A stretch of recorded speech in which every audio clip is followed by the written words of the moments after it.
Hi, everybody. This is Jennifer Harvey Sallin. I'm with I Heart Earth. You should all know by now. And I'm here today with Jan Provoost, who is my longtime collaborator. Since 7 years ago, when I started Intergifted, we've been working together one way or the other.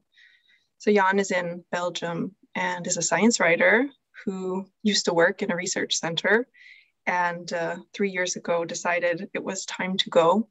Or actually, as he'll probably share with us, his body decided that it was time for him to go and to work full-time in freelance. So that's what he's doing in his daily life, working in freelance writing, and ideally for customers who are conscious about the environment and sustainability and wanting to make the world a better place. So when we were preparing for this talk, Jan told me a bit more about his career at the research center and what made him want to leave, which is quite interesting and included a lot of idealism that led you there, and that's how you started there, this kind of idealism. And the idealism for you included this concept that you wanted to make the world a better place, so almost from an activist stance. And what you found there was that you were somewhat alone in that. And so from that stance, it just became quite difficult to continue being there and feeling like you could be true to your values and true to what you were wanting to bring into the world. And so, yeah, you had the idea of leaving, and then your body said, okay, now it's for real time. Take action on those ideas and get out. So we'll talk about that a little bit more. It's interesting for me to, listen to your story, because also for me, when I started sort of more activist type work, I mean, my work, I guess my work as a psychologist and coach is always at the core somewhat activist oriented. But when I really moved into a more, let's say, formal activist mindset, I came into it also with a high idealism that I could just plug into the activist world or plug into the world that wants to make the people that want to make the world a better place and find my place with them, and we were all just going to make the world a better place. And between then and the years that have passed and now, I just realized, wow, it's so much different than I thought. And of course, if I was starting activism now, or if you were starting activism now, maybe it would be different, because there is a lot more focus on activism, and there are groups like Extinction Rebellion, and there are, people and groups out there doing things that we could, plug into in a different way than we could have back then. But it is interesting to hear your story. So this was 12 years ago that you started the work at the research center, and I'd like to start there with your story, and then now we'll be, having this dialogue about what you've learned about sustainable activism, what your bore out and eventual leaving taught you about how you could do this on your own. What are ways to support yourself to do this on your own? And we'll be talking kind of with this theme in mind about less is more. How can we do activism in a sustainable way? How can we slow down as a form of activism and, live and choose consciously with work, with what we buy, with the way we conceive of how we spend our time, the way we schedule and manage our energy, and so on. So that's going to be sort of the theme that we're exploring together today. So yeah, take me back sort of to this time where you were getting ready to make the move, and what happened for you there? How did that make that switch? The idea of working in a research center was for me an idealistic move. Like the idea that in the research center there was work done that could improve the world, that it was all about electronics and making new electronics and making better electronics. But when I was there, I noticed that it was most about making faster electronics and making more electronics and getting electronics everywhere, in cars, in clothes, in bodies even. Equipping us with more and more electronics. And that was what was driving the whole endeavor. Which from the start, from the first days that I worked there, like worried me, and that was not the idea. It was not why I went to work there. I was in the communication department. I was writing about like everything that was done there. We were doing content marketing, and as there was more talk about sustainability in the world, we were more writing about it, but it was adding a green sauce on top of what was being done. It was in fact a bit of greenwashing, and it became more greenwashing the more that that sustainability came into the news, that came a topic. And then there was this moment, like it was maybe 4 years ago, that there was a movement of students, of children, in fact, that went on the streets. It was same time that Greta Thunberg made her first appearance, when she was still, I believe, 15 or 14 years old, the first time that she sat before the parliament. And yeah, one of the first demonstrations here in Brussels, I went there and I just followed the demonstration. And the next time I was in the team of the stewards who were trying to lead the demonstration, and there were more and more and more people. And it was so emotional for me. It was really an emotional moment. Like I decided, oh my God, I have to do more, because like these people are going to suffer a lot.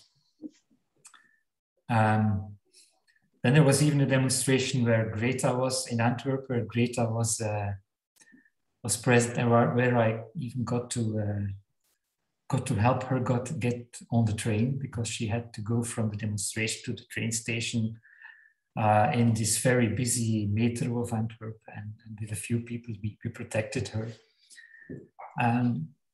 But at the same time, I was still doing this work in the research center, and that was getting more difficult by the day, like to be motivated to do that. I was trying to pick the right subjects, but also that was getting harder. And I had the idea, I was already freelancing like 20% of my time, but I had the idea to go freelance full time. Already had this idea a long, long time, but it seemed a hard decision to make, like a hard logical decision to make. I was probably a bit afraid to do it. But then one day my body just gave up and decided for me that it was time to stop doing what I was doing. Like from one moment to the other, I just couldn't get the words out of my keyboard. Like my hands were just refusing to do it. So the doctor gave me like a few weeks of sick leave, and after a few weeks of sick leave, I became nervous again. And so, okay, the decision was made for me, and I started freelancing with the explicit idea to not work full time, to like do a lot of volunteer work, do a lot of interesting work, study also, and find a number of customers, good customers, that I could trust, that could trust me, and that were doing reasonably well in the world. So that has, I'm doing that now for like 2.5, 3 years, and that's working out well, although I'm not where I would want to be. I could use a few more real sustainable customers. Like now, I have a number of customers that they're okay, but sustainability is not in their strategy. It's still like words and talk and marketing, but it's not really in their strategy. Mm-hmm. I'm still looking for those. well, maybe some will listen to our talk and Yes. get in touch with you. But it also makes me think again, you know, if you were starting this work in 3 or 4 years out from now, I suppose the whole landscape will be different, because I think you're a little bit ahead of the curve. Yeah. Now suddenly I see like all these vacancies for sustainability communicators in the newspaper. That was what I was looking for 10 years ago, and I couldn't find, you know. And now I don't want to go full time into a company anymore. So that's a pity that I see them now, but okay. It's a sign. Yeah, but it speaks to, you know, we work with the gifted population, and we collaborate through Intergifted, and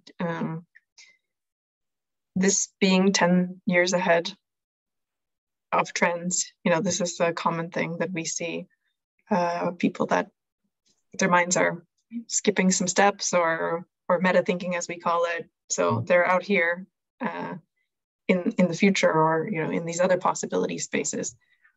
And sometimes that can be really frustrating to go through those years and then make different choices. And then the thing that you wanted for all those years comes available. And you think, wait, I wanted that then, but now I found a different way through, and I have the other thing, and I don't want the thing I wanted before. Yeah, I think that's something I see a lot. It's something I've experienced myself as well. And it's also frustrating, as we know that like the climate emergency is so urgent, and there's like so little time left to take effective action, that it's good to be ahead of the curve, but it's not good to realize that like the other people will only be there when it's maybe too late. So that's frustrating for everyone who's in this field, who's active in this field. Yeah. Do you have you had the opportunity to talk with clients about, let's say somebody comes to you and they're, you know, here on the sustainability thing, and you're wishing that they would be here. Do you feel like in your interactions with them, you know, let's say from an activist, like covert activism standpoint, or maybe it's overt, but do you feel that your interactions with them does it bring them, you know, somewhere here? Does it bring them somewhere more to the middle? People that I talk to are like, if I make them conscious of something, if I tell them that they could do this or that, they see it. But then eventually, when the communication has to be made, when management has to decide, like, it's filtered out again. But a nice example was like a few weeks ago, a company asked to translate an article of last year into a Dutch article into English. And it was about the most pressing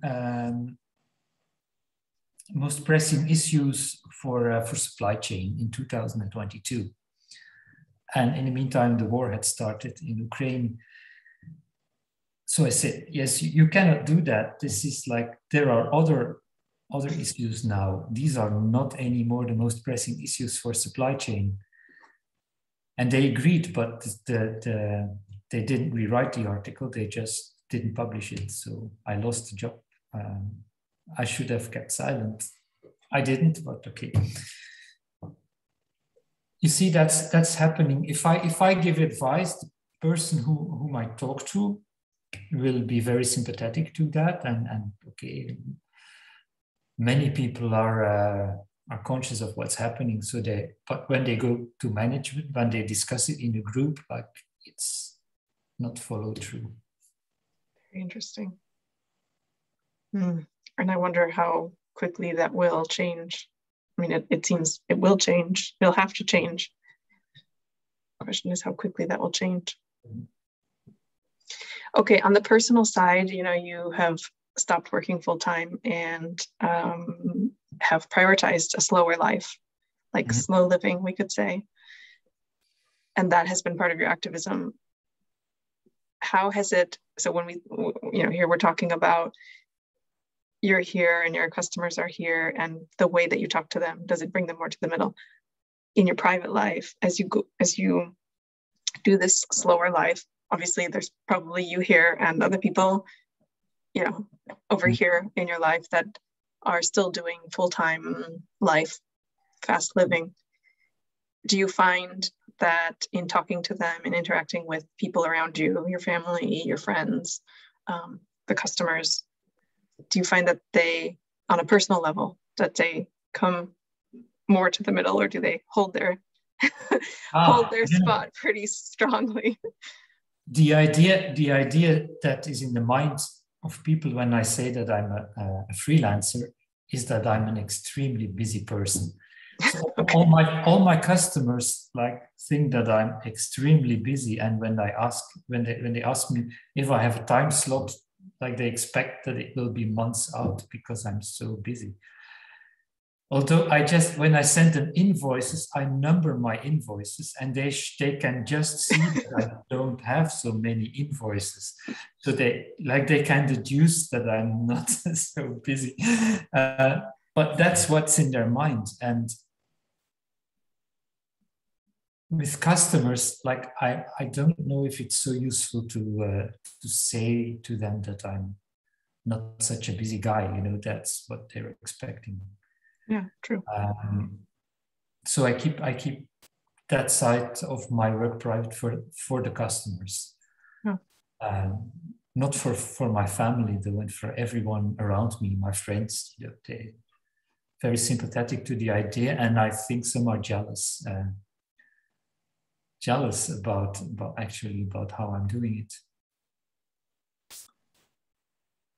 Because some are so frantically working. I don't know. I was talking to a friend who said that his father was already a workaholic, and he's always seen this man working so hard when he was little, and now he's in a job and he says I'm working 10 times as hard as my father used to do.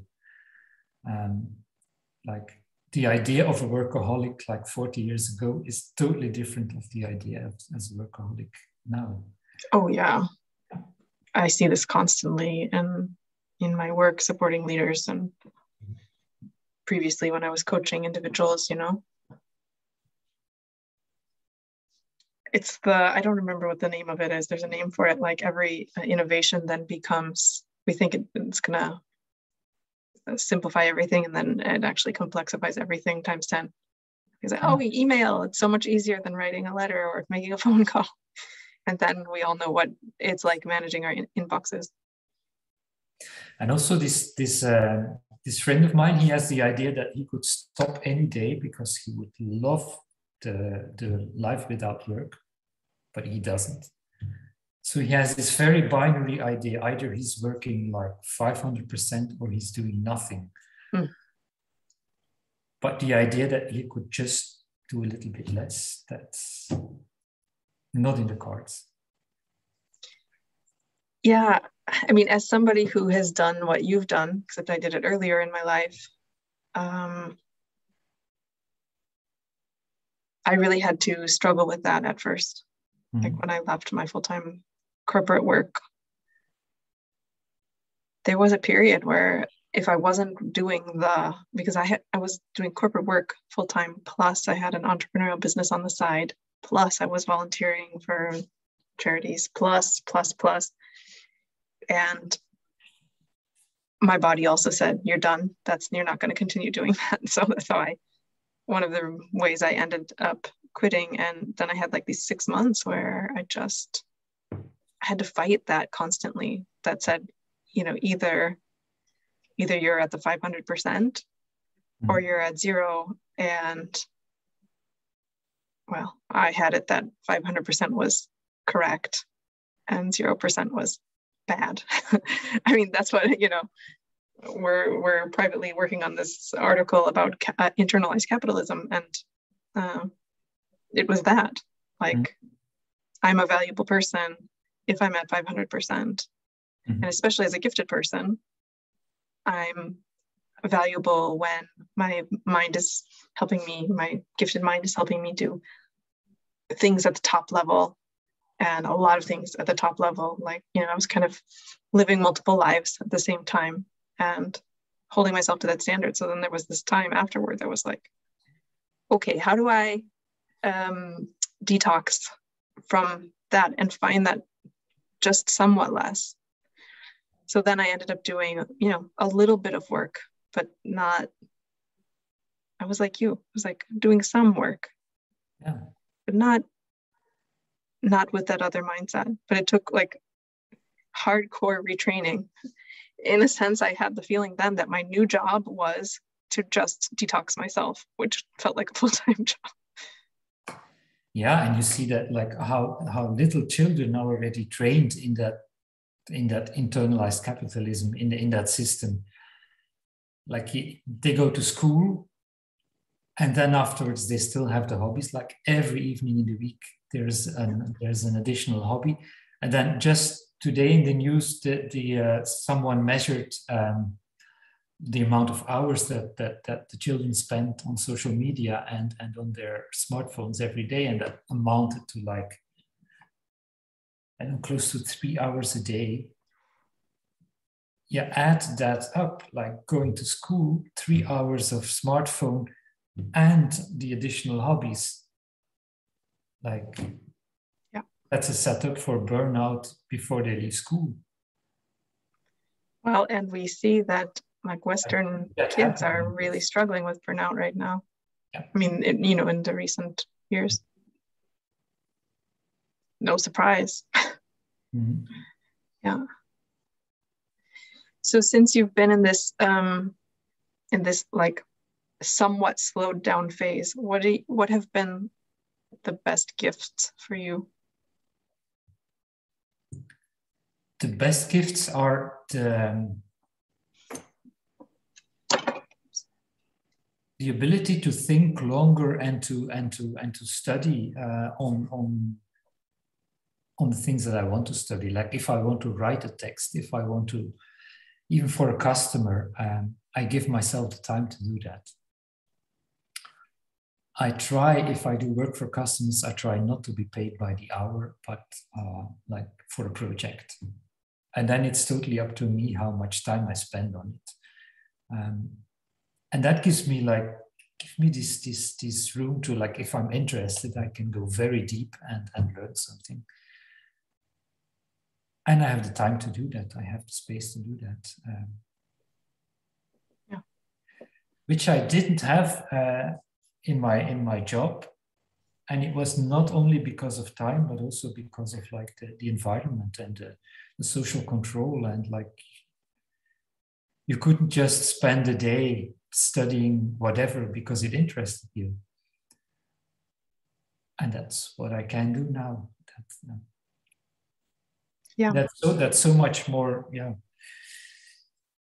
So much deeper also. Because like now I can remember what I'm doing. Like if I'm really consciously doing a project, and I remember it for a long time. I've been years in the research center. I don't remember what I've done there.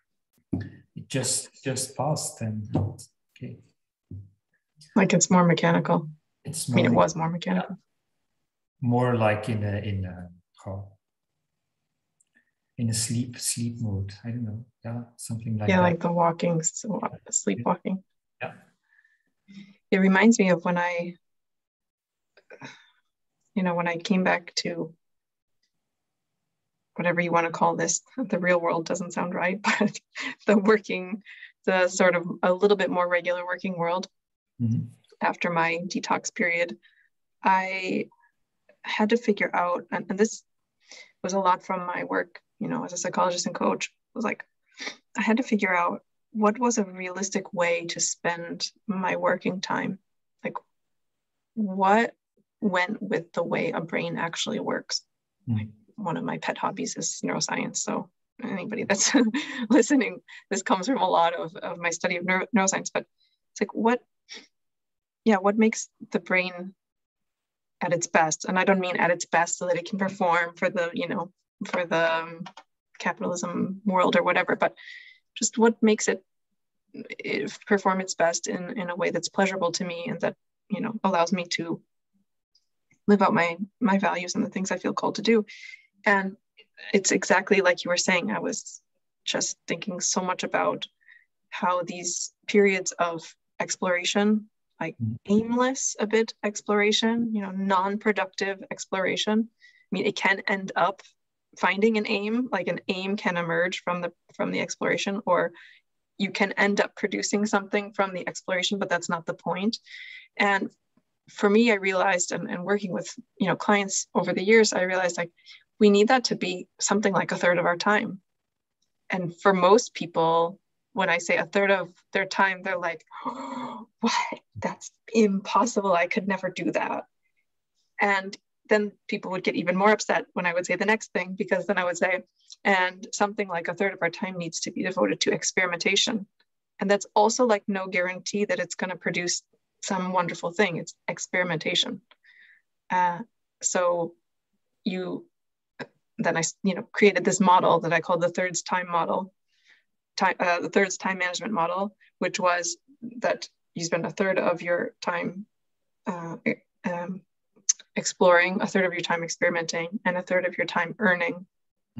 So the idea was, with what you explore, then you can experiment with the ideas that came out of that were interesting, but there's still no pressure in the experimenting phase. So like 2/3 of your time, you're not being pressured for anything.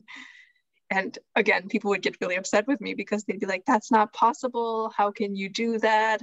You know, I have to first think about earning, and then I can think about those other things. But the problem was, if you think about earning first, you don't get to those other things because they feel slow.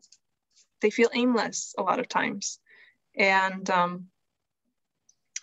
yet it's the only way that I can work and really feel like I'm in my work. And again, especially as a gifted person, I don't do well in machine mode, like just produce. I need the time to go do a deep dive.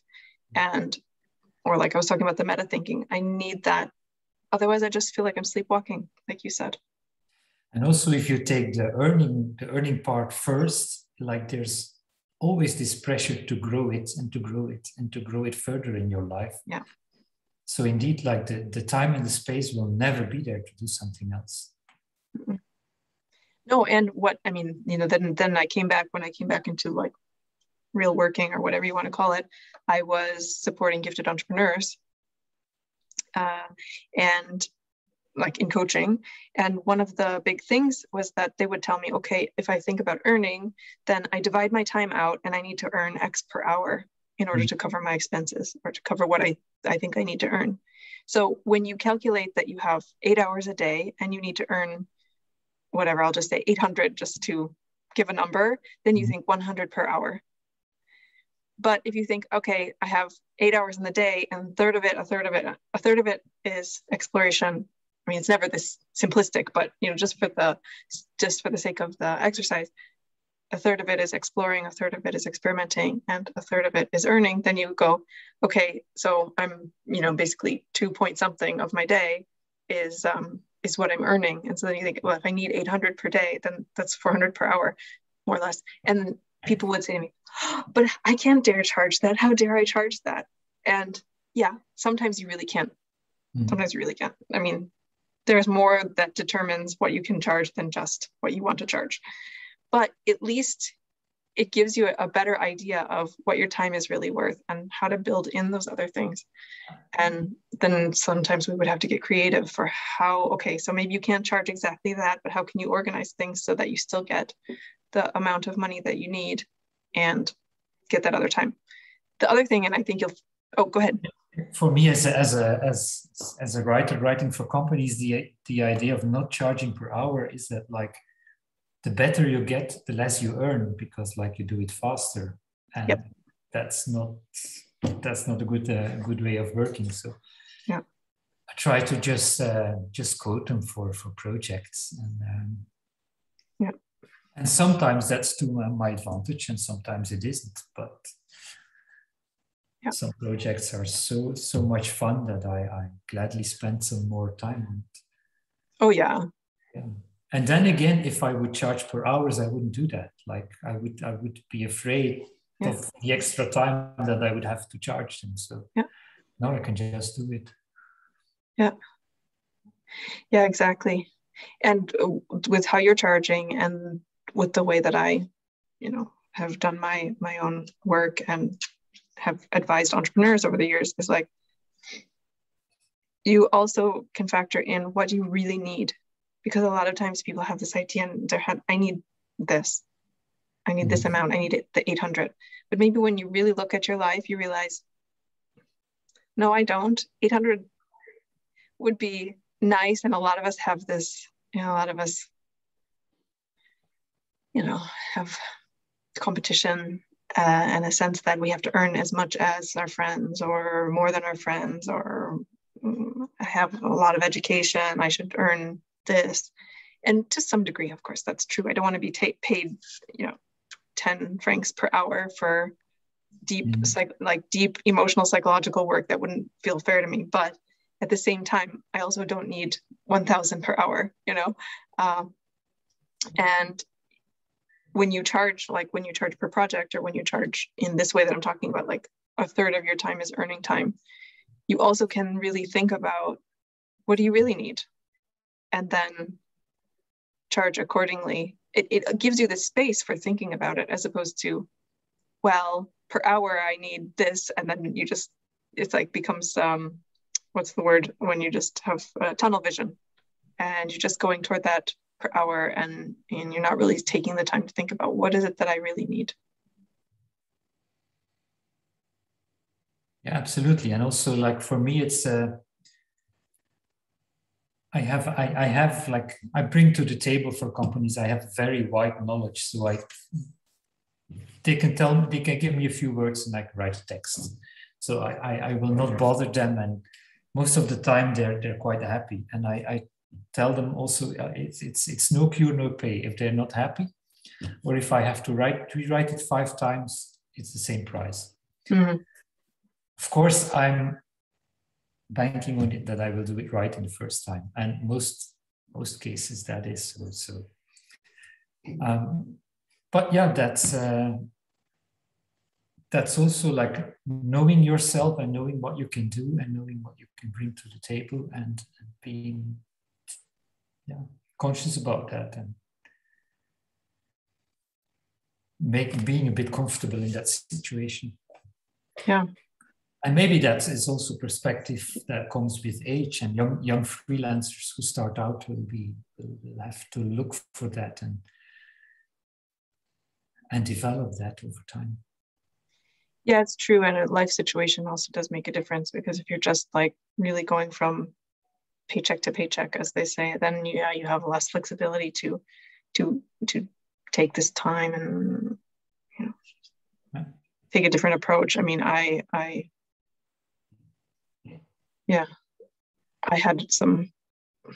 had a bit more flexibility at that time in my life that I was asking these questions and figuring that out. But I had also reduced what I thought I needed drastically. So that was also something that gave me this context to figure it out. A question that comes to my mind is, slowing down. You're talking about the slow life, slowing down, the gift of being able to think longer, to explore more. A lot of the people who will be listening to us talk are gifted people. And when you say, like, think slower, I can just imagine the somatic response of a lot of people that are listening going, no way. I don't want to think slower. It's taking more time to take things in, like all aspects, and usually if you go very fast, and if you're in a job and like you just take in the information that is enough to do your job, and that's it, and then you don't need any more. But if you have a freedom and if you have more time, you can go a lot wider, and then you'd actually, then the little things that you maybe need, you can, and that makes it rememberable, more meaningful. That's where you learn, where I learn things. Not by like, but because I know if I'm pressed, I can get a lot of information from books and from newspapers and from sites in a very short time. But like I will remember nothing afterwards. It's just I know how to do it. I can collect this information and summarize it, but there's no value in that. Mm-hmm. Yeah, and I think one of the big things is that when you're doing fast living, a lot of times for the gifted people, it's you don't get to that depth of your own unique take or your own unique perspective. Like that needs this time to emerge, and it needs that deep dive to show itself, to find your own intuition and how you want to approach whatever project or whatever topic or whatever thing there is. I think some people that go through like burnout at their work, some gifted people, I think it's a lot of because of just this sort of having to stay in a certain box and not being able to get outside of that box and find the other spaces in their mind. Yeah, doing a lot of work that somehow loses meaning, and maybe that's the difference with earlier times when like there's now an epidemic of people with burnout and bore-out, and often when you hear people talk, it's about meaning. It's about loss of meaning. Mm-hmm. Why do they do this? What do they get out of it? Why do they have to repeat the same things over and over again without being acknowledged for it?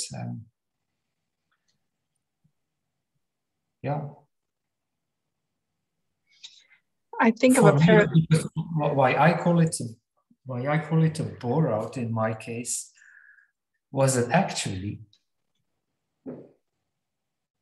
I wasn't maybe working so hard because I can write fairly fast and find information fairly fast. But the situation didn't allow me or didn't give me space to extend to other themes and to do what you said, experiment and think, and like it was this corporate environment where you were supposed to really work, which is the big difference with where I'm now. Mm-hmm. Maybe some people will be able to do that, like fake work and then just be themselves for like 2/3 of the time. And maybe some people can do that. I think some people like that life. I mean, they like, routine and they feel useful and that's good. I mean, that's needed for some people. I mean, that's needed in the world.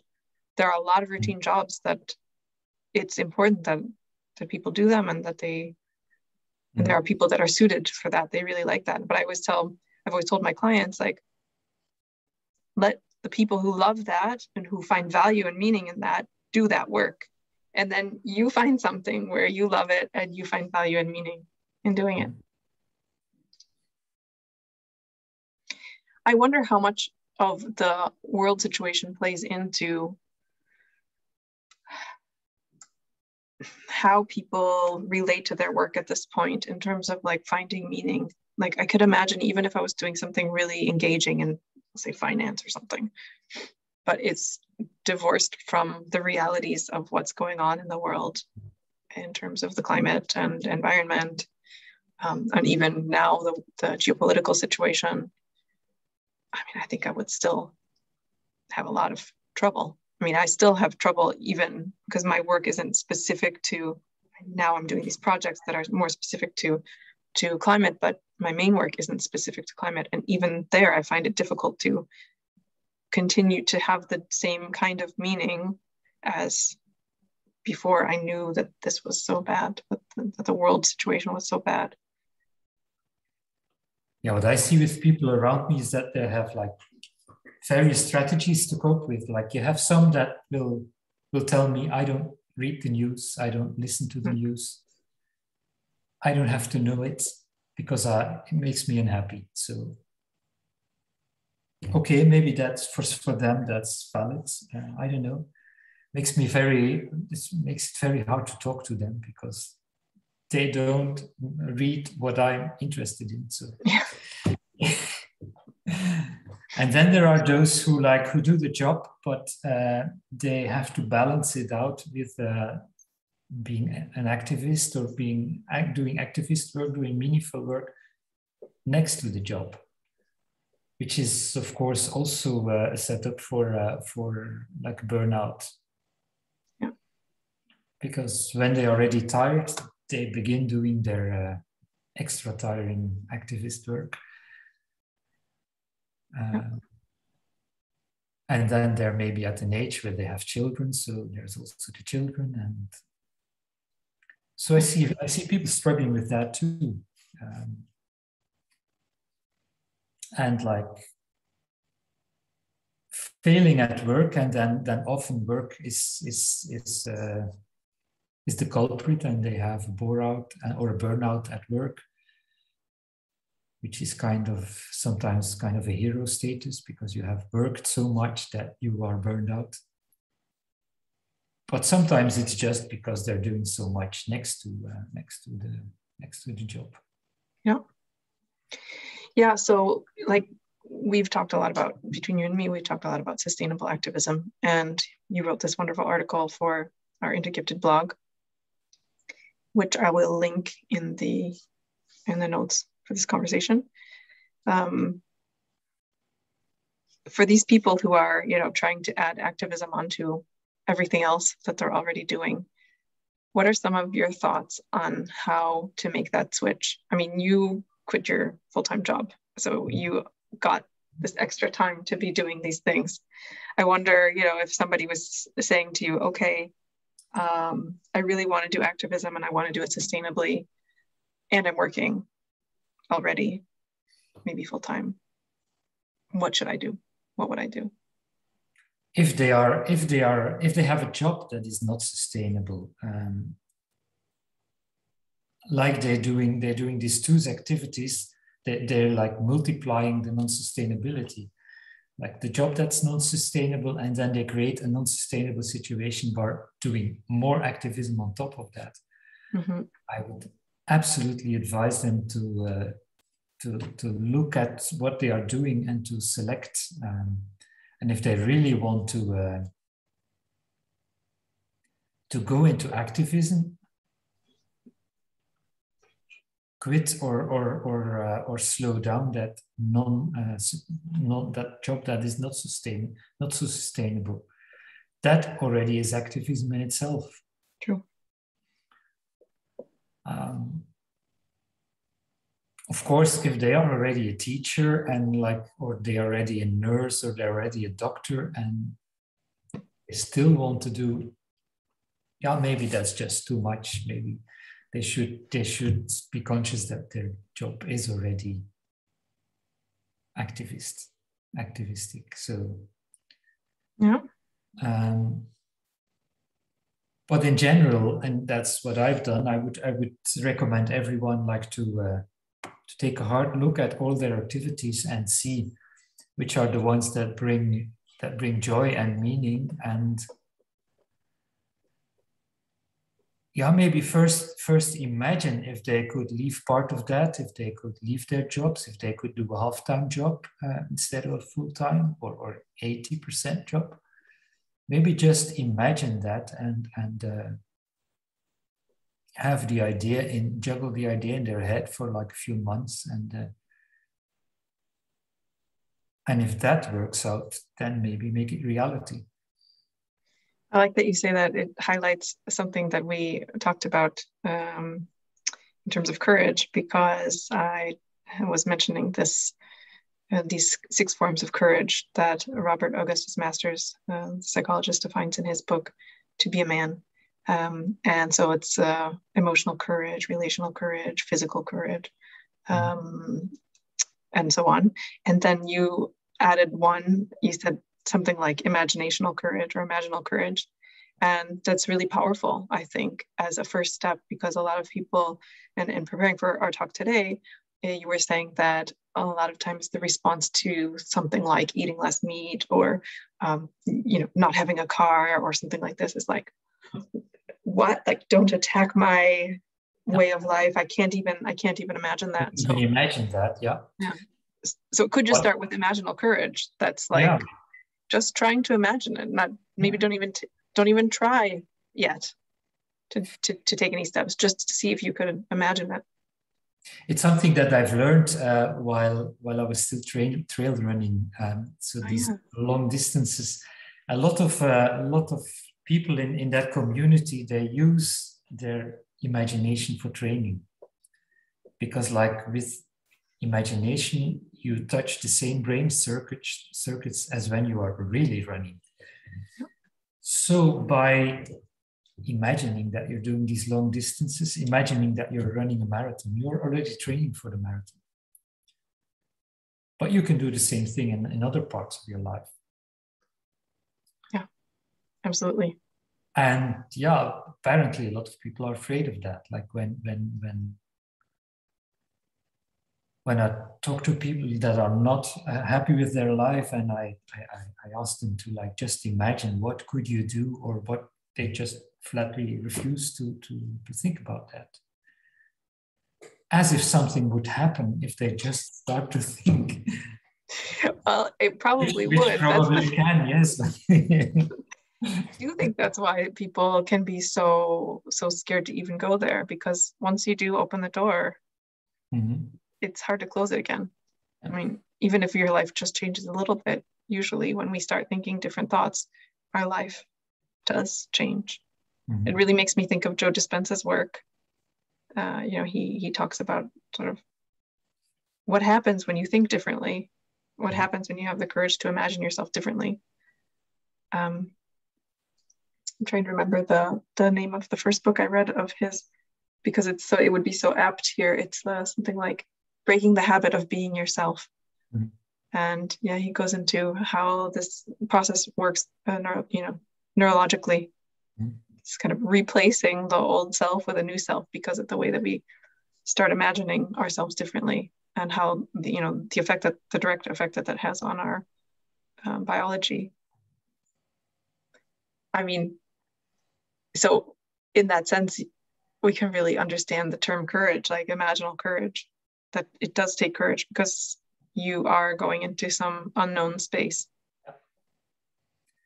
Something you said when we were preparing, we were talking about, advice for people who are wanting to get into activism, sustainable activism. And one of the first things you said was about looking for groups, because it's lonely if you don't.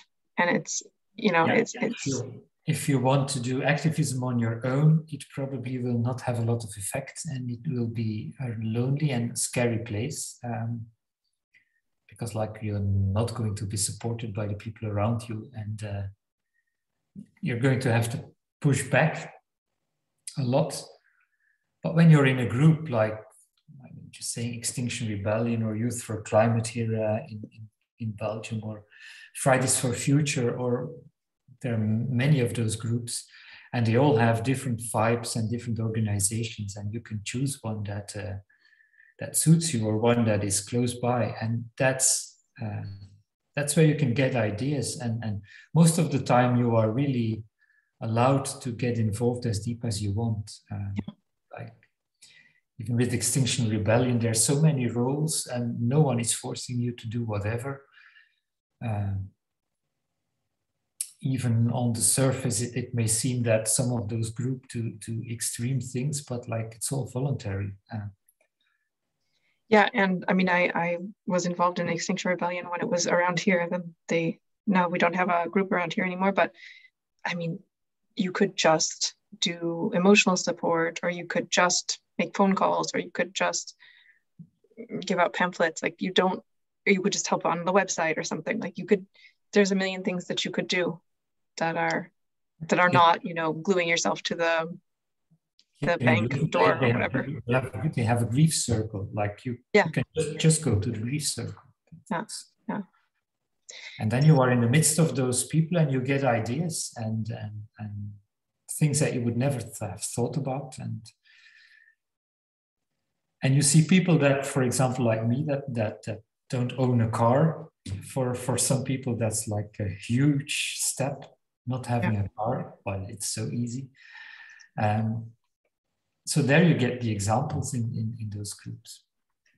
Yeah, and it's exactly why I bring it up now, because we're talking about the imaginal courage. And I think, like, if somebody said, well, if somebody would ask me, oh, how do I build up my imaginal courage muscles? This would be one of the first things I would say to them. Like, yeah, okay, read Joe Dispenza, and then go to a group or find some other people around. Even if you can't find a formal group, find 2 or 3 friends, or even one friend that you can talk safely about these issues with, about the things that you're imagining, because there is a sense of, especially for those of us who are in like social or work circumstances where everybody around would mock us for, say, being vegan or something, it's then, it really becomes difficult to imagine, because all you can imagine is being bullied. You can imagine people pushing back. You can imagine having to defend things that you don't really know how to defend.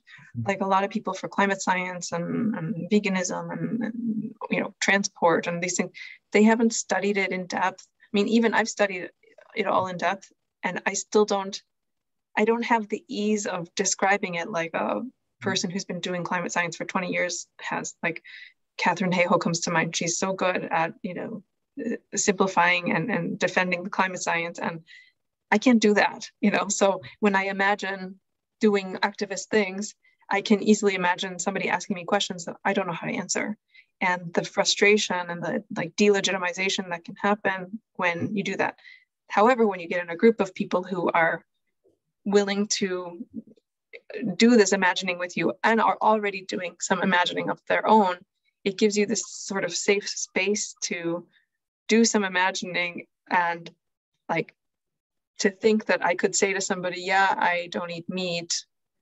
And then they just go, oh, that's cool. That's so different than what I could imagine in some other circles, where it's like, I'm going to have to be on the defense. And people who are on their own, they're often feel obliged to react to everything, and they're on social media, and kind of that's their activism, reacting to everything, which is negative most of the time. Yeah. When you're in a group, you don't have to do that. You can just let it pass. Like that. Yeah. That nuncle that is always laughing with your vegetarianism, just let them laugh. And you don't have to react to that. Well, it's so true. And it's an analogy I use a lot in the gifted specific work, but it's like for a lot of gifted people that haven't been surrounded by gifted people, they're asking me, well, where do I meet other gifted people, and how do I deal with the reactions that I get from people who don't understand the way my mind works and stuff. And I'm always saying, if you feel like you're starving, you'll be way more, if you feel like you're socially starving, you'll be way more reactive to whatever comes in. So if somebody says a little comment or, a microaggression or something, you'll be very quick to take it personally and think it's against me and whatever. But if you're full, I think about it like food, if you're full with nourishing food, the junk food doesn't, the toxic behavior doesn't attract you. You just think, well, that person must be having a bad day. And you just don't make it about yourself. But that's so much harder to do when you are socially starving. And it's almost like there's some social something. I'm going to latch onto it, even though it's the painful social thing. So I always tell people, find like-minded people that you can feel nourished by. And then when you are in these other situations, like you said, the uncle who is mocking you for your veganism, you just think, man, that's Uncle Ted. Yeah, absolutely. Not my problem. Mm-hmm. And also, if you make the personal choices, it's important to make some personal choices and not be too maybe not be 100% strict with that, but also share that with people and see how they react and make it like the normal. Yeah, exactly. Like I was now on a little holiday to France, and we've been there with the train. And that's like not an obvious choice for many people to go on holiday with the train, even super fast French trains. But then, okay, you can talk about that with people and actually tell them how easy it is. Like how easy it is to book those tickets, how punctual the trains are, how comfortable they are. Like that's also activism. Yeah. Yeah, just educating about these small choices. Yeah. And like these seemingly small choices. Pointing people to those options that they had never considered before, because they somehow thought that this was outlandish. Yeah. Okay, so that taking a train. I know, revolutionary. So that makes me think of like these little forms of activism that can be done. You know, you were talking about 500% or 0%. Actually, with activism, it's neither as well. It is somewhere in the middle, and it's also a puzzle piece approach. It's not like I'm a full-time activist. I mean, some people, maybe they can do that, and you know, we say wonderful and thank you for the service, but a lot of people can't do that. And so then the question is like, you know, what percent is it, and what is that, what makes up that percent? Because it's not just about I do my regular day job and I don't think at all about any of that. I just close that all out, and then I go do my activism stuff, and I do that, and then I do my personal life, and the three don't mix. It's like kind of like activism is a little bit everywhere in our lives if it's really going to be sustainable. And so then the question is like, there are so many little ways, big and little ways, and puzzle pieces that we can put in there. And how do we be wise about that? Like, you talk a lot about conscious choice, looking through the activities and seeing what matters the most here. What really feeds my soul? What nourishes me? What brings joy?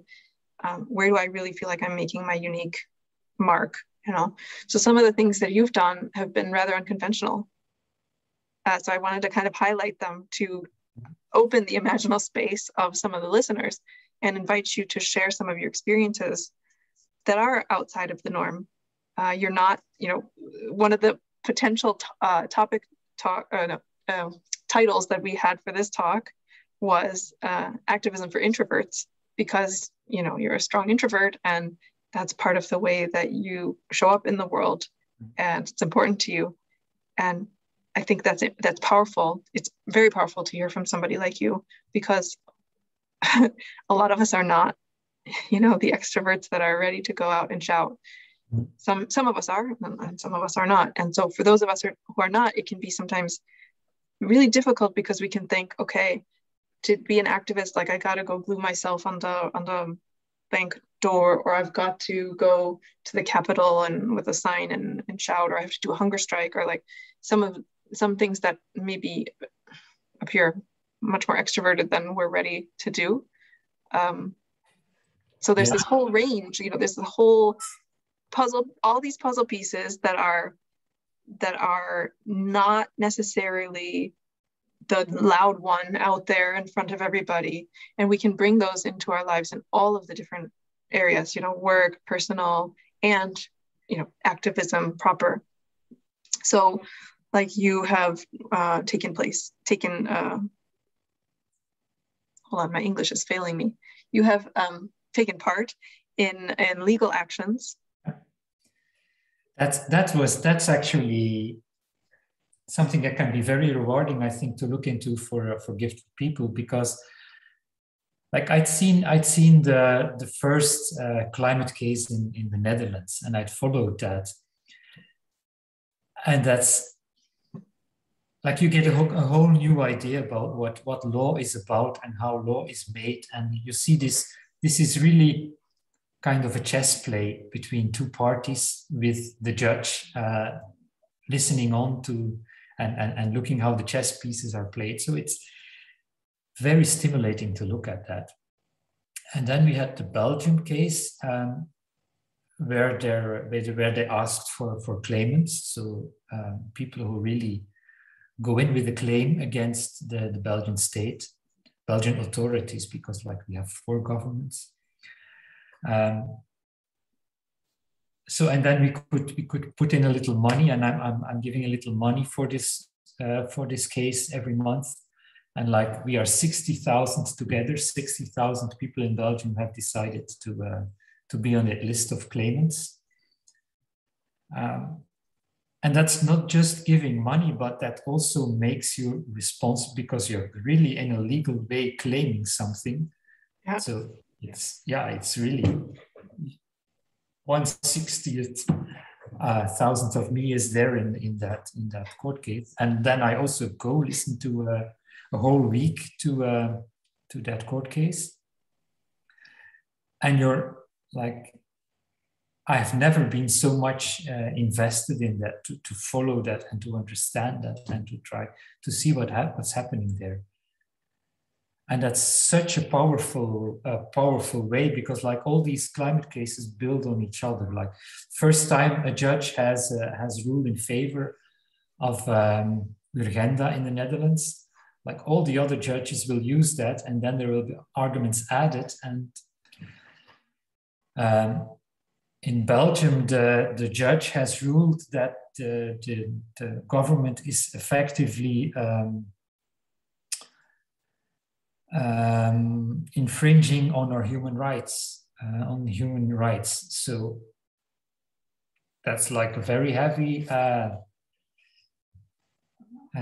judgment, because like we're talking about human rights abuses in Ukraine now, but like the judge also ruled that even not only future generations, but children who are born now, the government is effectively infringing on their human rights.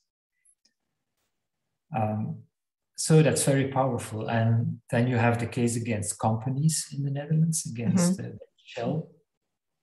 So there's a whole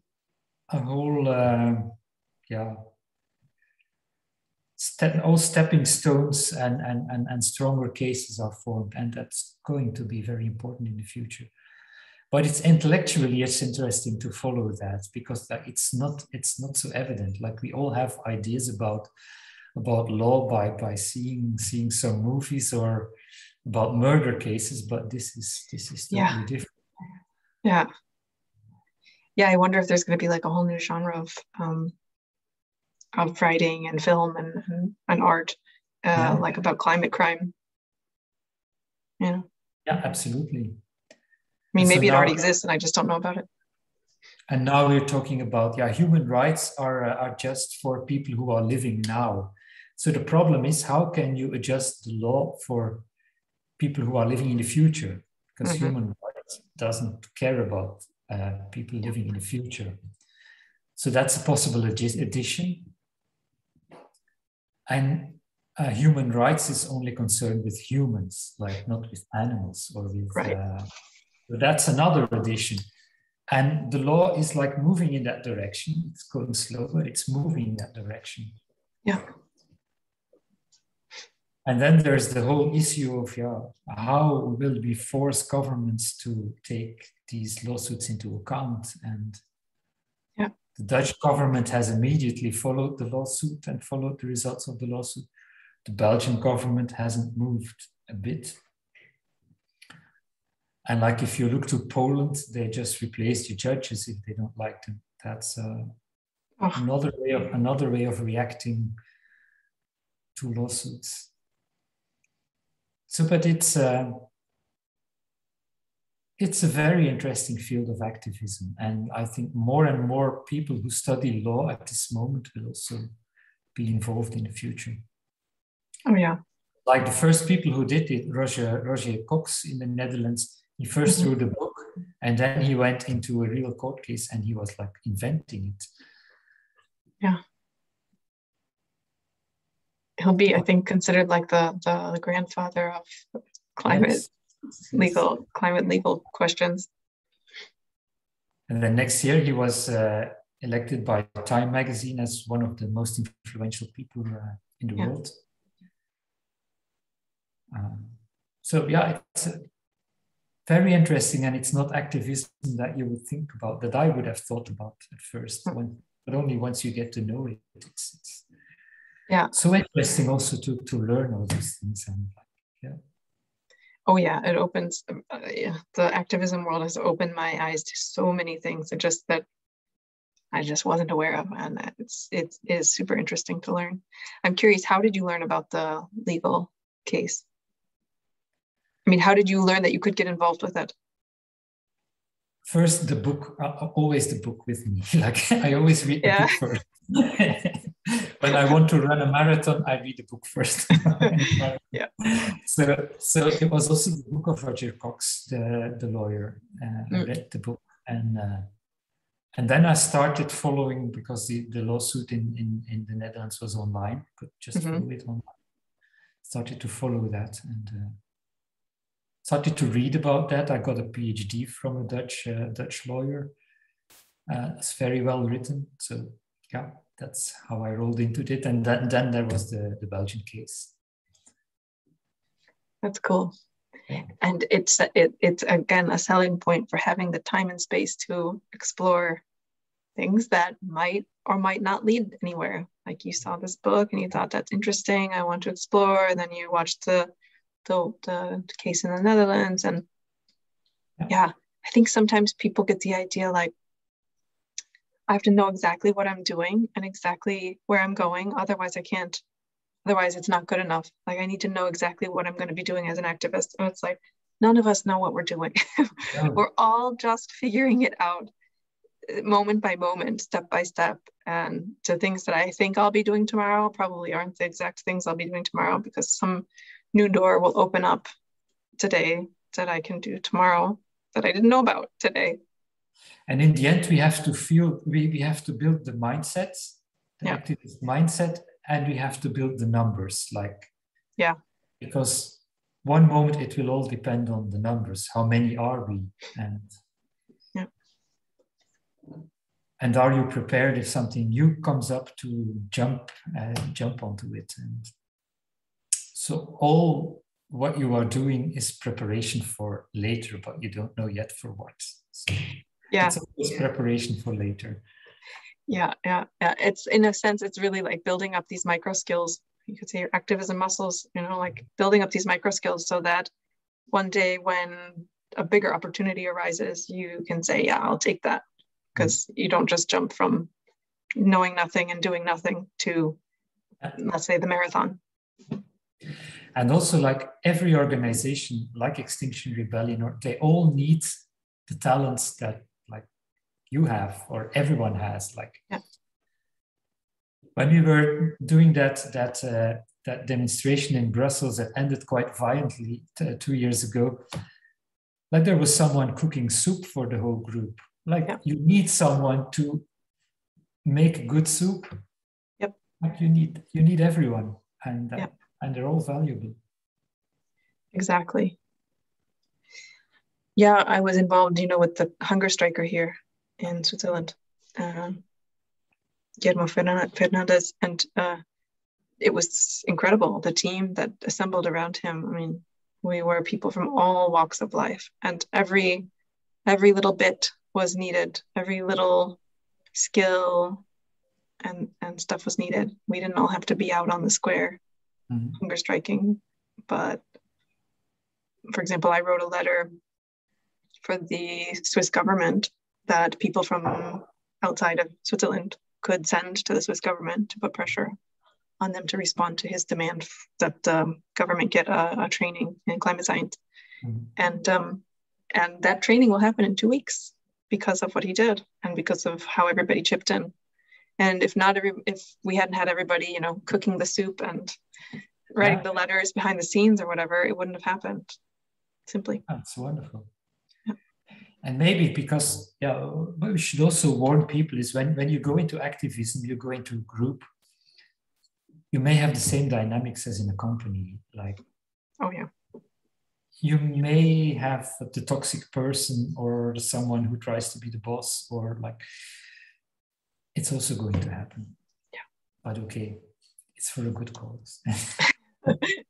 Yeah, and sometimes you can switch groups if it's really that bad. Yeah. Yeah. But and sometimes if there's a toxic person, he's also going to be toxic for a good cause, like in the Maybe we need some of those too. Maybe. I don't really want to spend my time around them, but we might need them somewhere in the ecosystem. Yeah. So what are some of the other kind of creative or typically unseen ways that you think you've been an activist through, or that you think of yourself as an activist through? Like we were talking about the train, just the simple act of explaining to somebody how easy it is to take the train. So like we could call that vacation activism or something. I don't know, that sounds super privileged, but are there other things that come to your mind when you think about the ways that you have practiced sustainable activism and, in a sense, showed some leadership in that way? Oh, one thing that comes to mind is we had here this huge plan for a plastic factory in Antwerp, the port of Antwerp, because how incredible this may seem, but the world of plastic is planning to produce 60% more plastic in the coming years than they are producing now. So on top of what they produce now, 60% more. And they are building the factories to do that now. And these factories get permissions to be built. That's incredible. Yeah. So what I did, I helped this group, but I said, again, I'm not going to go on the barricades. I'm not going to yell and shout, but I'm going to help with writing. What I'm doing as a job, I'll do it for free for you. And I help them write a website, texts and Q&As for journalists. So that's like whatever you do in your profession, it's also necessary somewhere in activism. Mm-hmm. And curiously, that also set me on like this whole path of single-use plastics. And like somehow this was something that I've not seen before I went into this activism, and now it's incredible. It's same horrible. It's yeah.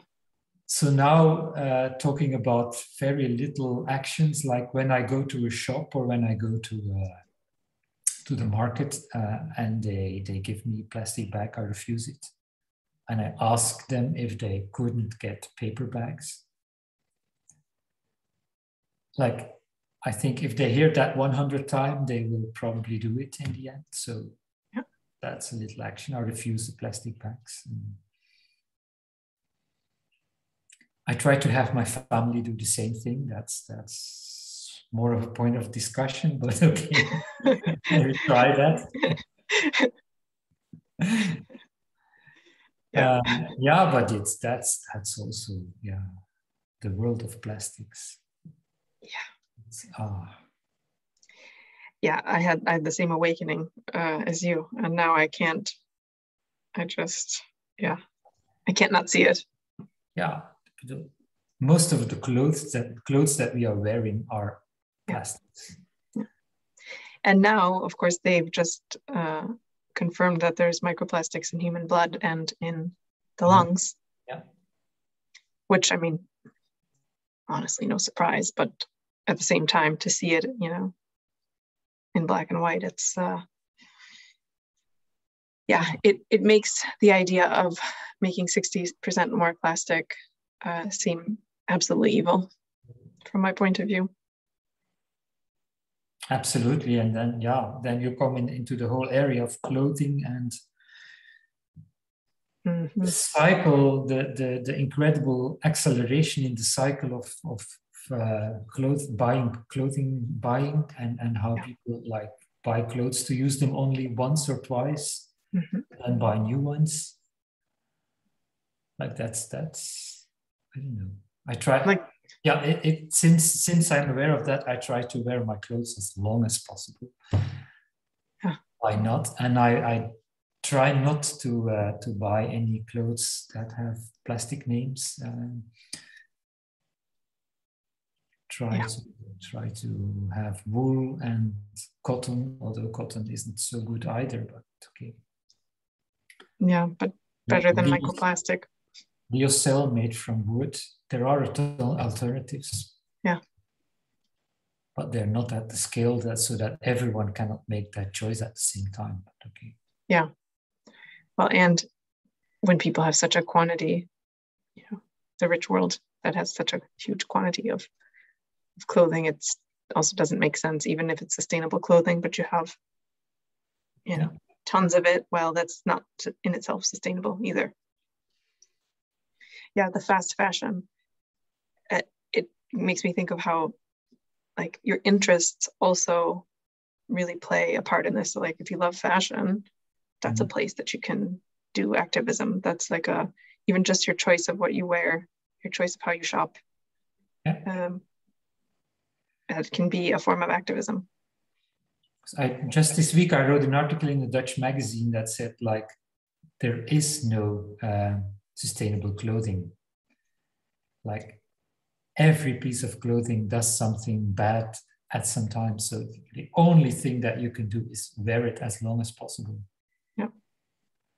Like, just a cotton tote bag should be used 20,000 times before it becomes sustainable.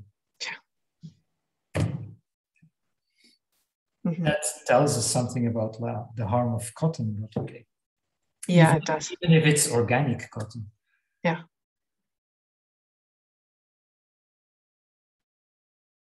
And if you go into plastic, well, if you start doing research, for me that's so fulfilling and fascinating and meaningful to do research in those things. You see that there are ways to make organic plastic and to make plastic that dissolves. Yep. And there are actually installations where that is done, prototypes. But the whole point is price. Like, yeah. We can make Coca-Cola bottles that dissolve after a year, but they are a bit more expensive, so Coca-Cola doesn't want them. Yeah. So there's another road for activism. Absolutely. Yeah. And there's also, like, the cleanup of what's out there. Like, the ocean cleanup is one of my favorites. Yeah.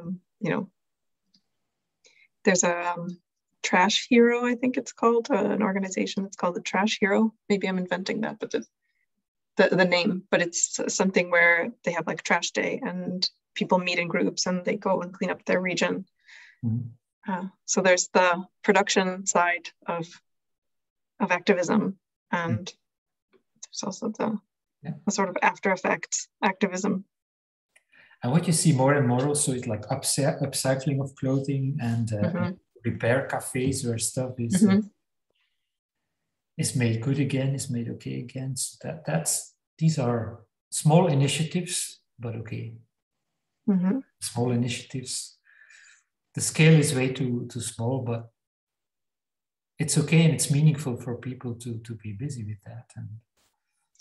Yeah, and like we're saying, if you're in a group or if you see these people, they open up these things, they all open up the imaginal space. That they give you this idea of what little things you could do. Like, we started, you know, with Oriana, with my husband, we started fermenting foods. Yeah. And that was just something that I didn't grow up with that. He didn't grow up with that. It's kind of an old-timey, you know, activity, but we started that and doing a lot of sort of at-home food prep, canning, and I have a garden where I grow food, and it might seem like, why bother doing that? It's so much faster if you just get everything at the store. And yet this is such a for us, it's so rich and wonderful, and fermented food is so tasty and so good for the body. Like, I don't want to think about having to live without it again, ever. Yeah, and you mentioned it's so much faster to go to the shop, but that's the problem. It's all too fast. Yeah. Yeah, exactly. And what do I do with the time I gain by going to the shop? I don't know, maybe watch a show. What I think it's better that I prepare the food than that I watch the show. Yeah, but it's also a great conversation starter, or it's something that people go, oh, food fermenting. People do that?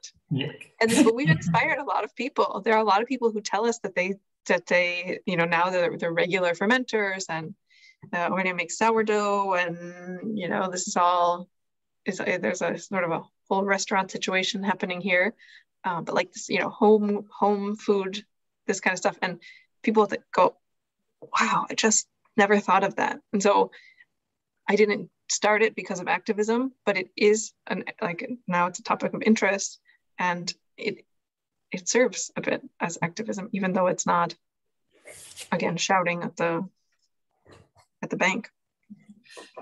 No, I'm like, I would even say that like all slowing down of these accelerating cycles, all slowing down is activism.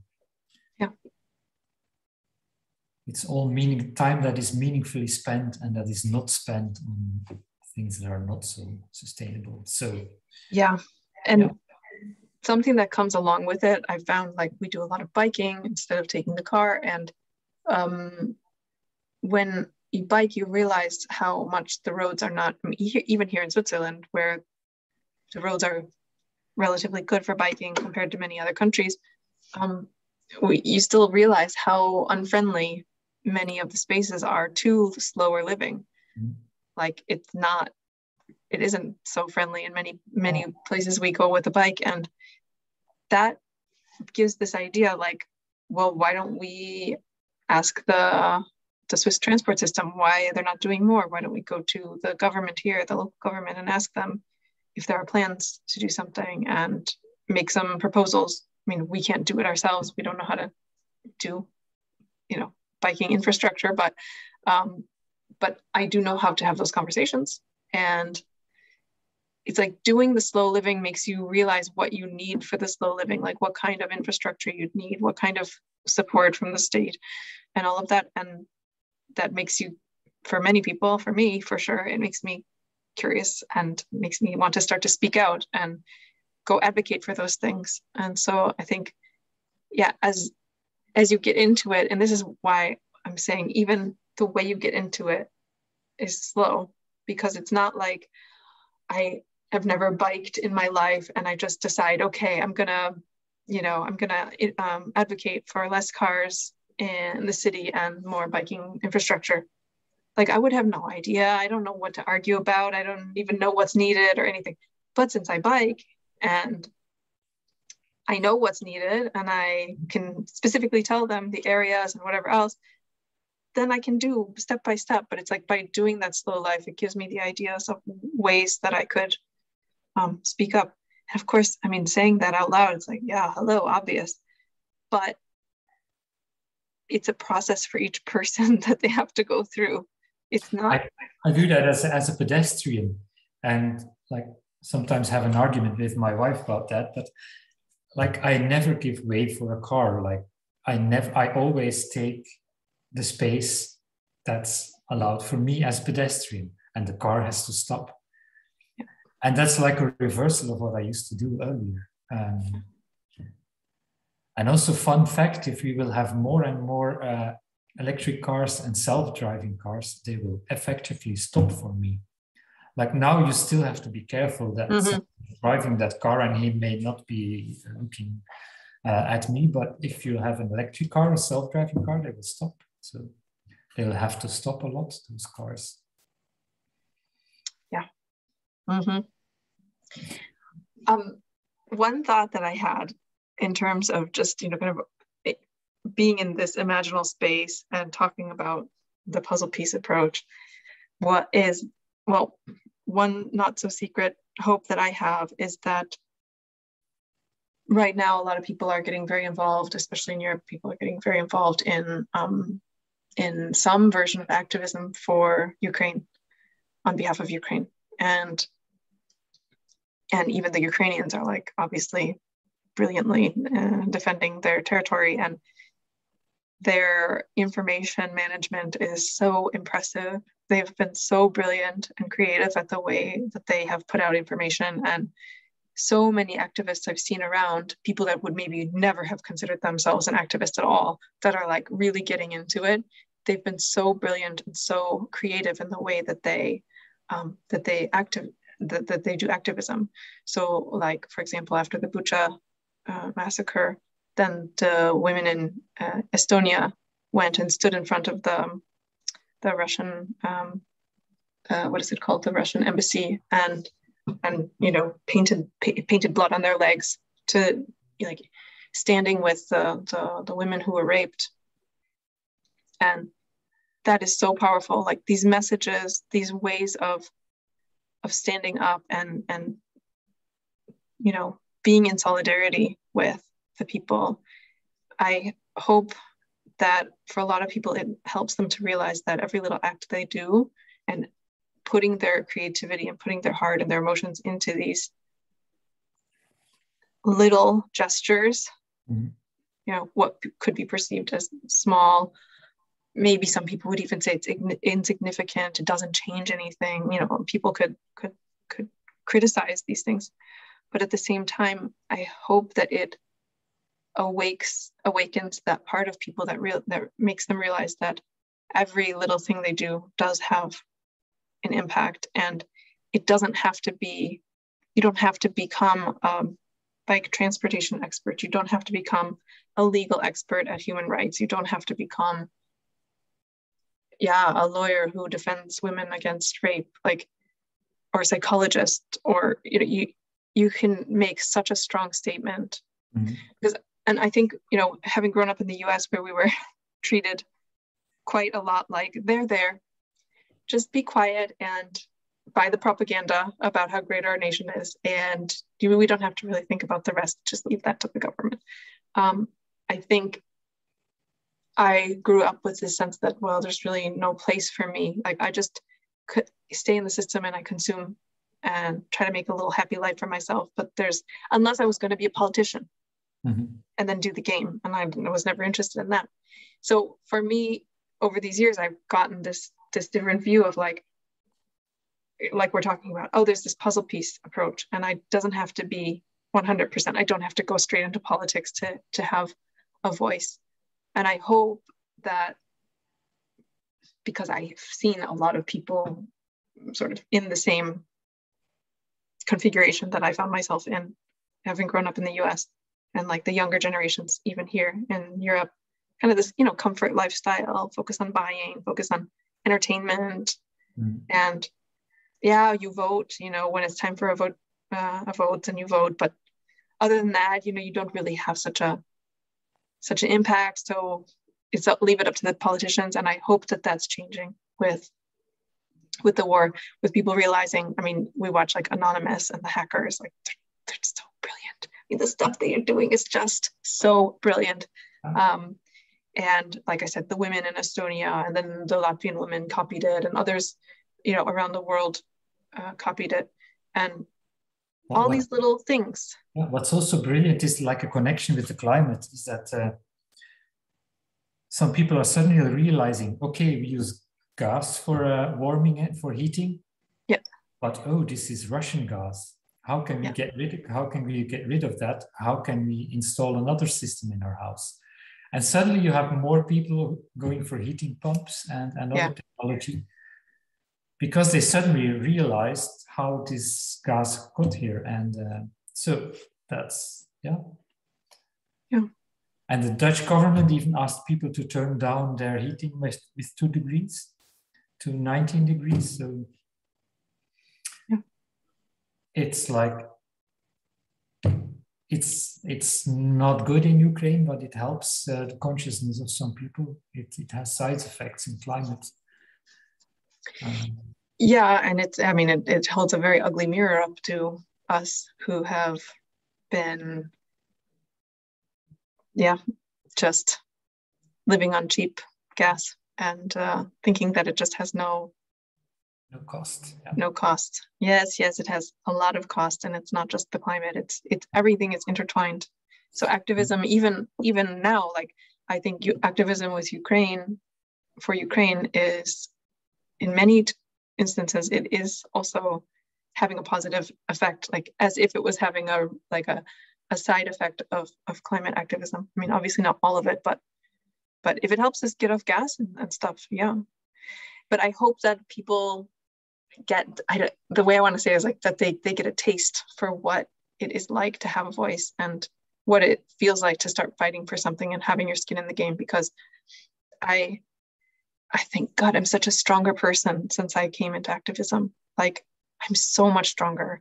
And I mean, just from the psychological point of view, if I had to say what one of my biggest gifts is from being in activism, it's that I have way better boundaries than I had before, you know, as a woman growing up, taking care of people and also becoming a psychologist. And it's really, in many ways, it's been the activism that has given me that stronger sense of what I will put up with and what I won't put up with and what I will fight for, and where my skin is really in the game and I'm in it. Yeah. And that's been really empowering, something that I didn't expect to come out of it. I felt going into it that I would somehow feel, I know it sounds strange, but I felt that I would feel weaker. But in the end, I feel like way stronger. And yeah, that's something for me that's also still growing. Like, you know, these things, and you know that you should be like angry and that you have all the right to do what you do. Yeah. Still, the education as being very polite and always saying yes, and just struggling with that, but okay. Well, I've seen you develop over these years. It's definitely, it's definitely changed and grown, and it's fun to see as well for me. And partly that's because, like, activism is so is adding meaning to a life that for many people, a working life that's not so meaningful. Yeah. Like with the Ukrainian refugees, like we had an excess of people who offered their homes here. Mm-hmm. Suddenly people were standing up and offering rooms and homes, and that was wonderful to see. And you see all that that ability is there, and people are prepared to do that because it adds so much to what they otherwise maybe are lacking. Yeah. Yeah, it makes me think of somebody, I don't know if she's in Switzerland or not. She's a psychologist. I saw it posted on one of our Switzerland groups. She wrote these books she writes little books, like psychological therapy books for kids. Mm-hmm. And so she wrote therapy books for the people who came, the refugees that came from the Ukraine. Mm-hmm. So here, I mean, they can get them anywhere. They're downloadable. So she put them on for free, but they're so beautiful. They're so sweet. They really help the kids understand, like, why is there a new family in my house and what happened to their dad? And it's, you know, it's really nice the way that she did it. But yeah, it's like these things just show up in these moments where you really understand, how can I connect my meaning with what's really going on in the world?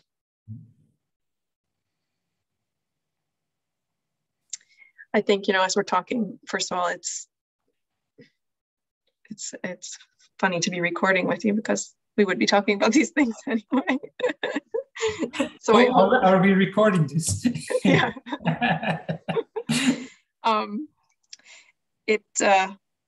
I hope that those who are listening in on the conversation are, you know, getting some ideas and, you know, finding some good resonance for where they're at, and opening some doors in their minds about how they might connect and where they might find their meaning, and slow down so that they can find the meaning in ways that they could slow down.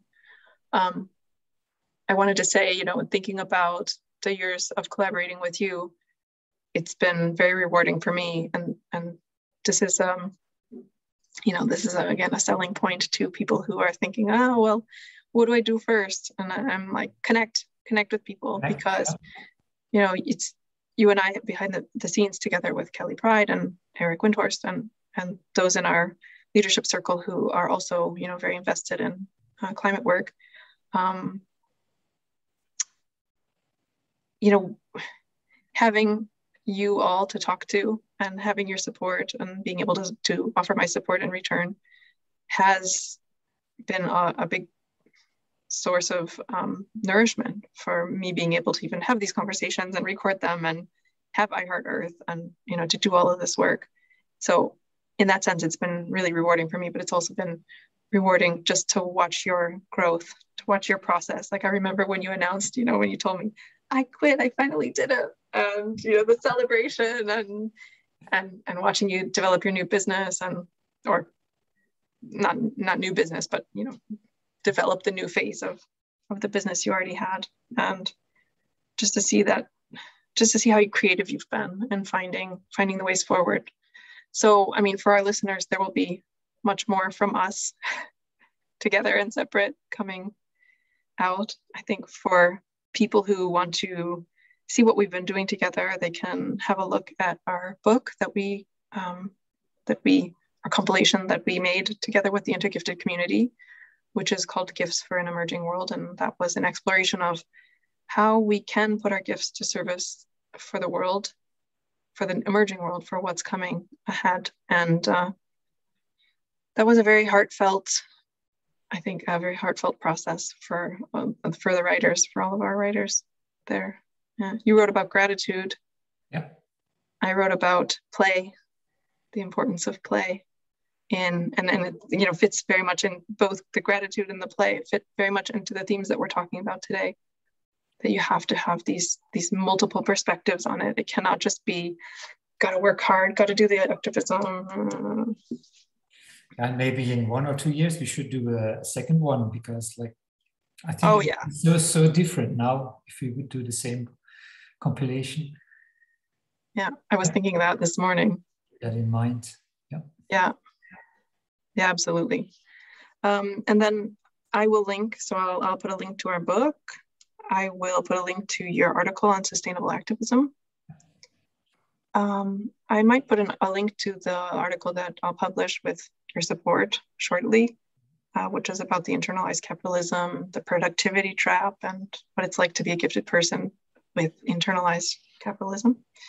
And then I will put a link to your LinkedIn profile, because that's where you're most active on day outside of Intergifted, so that people can interact with you there, connect with you for work if they need a sustainability writer, or just, you know, check in with you. Just to connect. Yeah, something I didn't talk about, which is actually very important, is that one of the things that you do within Intergifted is writing coaching for gifted people. So if our listeners are gifted and a writer and wanting to explore with support, wanting to explore their writing and work on specific projects. Maybe interesting to say also that we do that we try to do that in a group. Currently, we have a group of 9 people, and again, it's a collaborative effort, and everyone supports each other. And it's not me and this one person, but it's a group work. Because there's a lot of hesitation there. People write texts, but to bring them to the world and to, especially in this world, they need some mutual support and mutual hugging. Especially like we were saying when we were preparing, like in the polarized world where everything you put out can be subject to immediate, you know, attack from whatever other polarized position somebody wants to see it from. So yeah, having that group support is really important. We call it a masterclass, a writer's masterclass. And when do you suppose you'll offer it again? Maybe beginning next year? Well, I had a few people that are interested already, and I said in like beginning of the fall, I will send a mail, and then we can start, I don't know, October or November. Ah, good. Okay. Yeah. So if anybody is listening and is interested in that, then go to the Intergifted website. You'll find information about the writer's workshop or the writer's masterclass, and how you can get in touch with Jan from there. Okay. Very interesting conversation, very nourishing. Thank you very much. And we could still have gone on, but I was going to say, do you have last thoughts that you know, thinking about everything that we've talked about? And I did have one 5 minutes ago, but it's gone. You'll remember when we close. I did think of something, but I don't know. Well, one thing I would like to say is, yeah, I mean, you're very warm, and I know that if people are really into this topic and they reach out to you, that you'll have a conversation with them. I mean, you know, you can't have a long conversation with every person who writes you necessarily, but you know, you've been so supportive in our community for everybody who is doing activism or wants to, you know, step their toe into the water. So, I mean, you've really become in our community a leader on this topic. And I know that if people are listening and they're just like, I just need that kind of first a little bit warm water to stick my toe into, then yeah, that it would be great that they contact you. Yeah, that's great. That would be great, because I'm always looking for more contacts, and it also makes the activism stronger and makes more meaningful and like band together. That's it's one of the main messages. Yeah, absolutely. And it might give us ideas for a future talk. If people say, I found this really interesting, or I'd love to hear your take on that, or something like that, we might, I mean, we work together all the time, so we'd be happy to come back together and record. At least I would, and I assume you would too. Yeah, absolutely. Yeah. So, so to our listeners, enjoy the explorations that come out of this, and be in touch if you're feeling called to take that next step. And I'll look forward to the next recorded conversation, which will be whenever it will be. I don't know. I follow organic timing as well. This is my version of slow activism. So I'll be around. And thank you for the conversation. It was so pleasant. Yeah, my pleasure. I didn't know beforehand what to expect, but it was enjoyable. Thank you. Good. Yeah, thanks. Bye, everybody.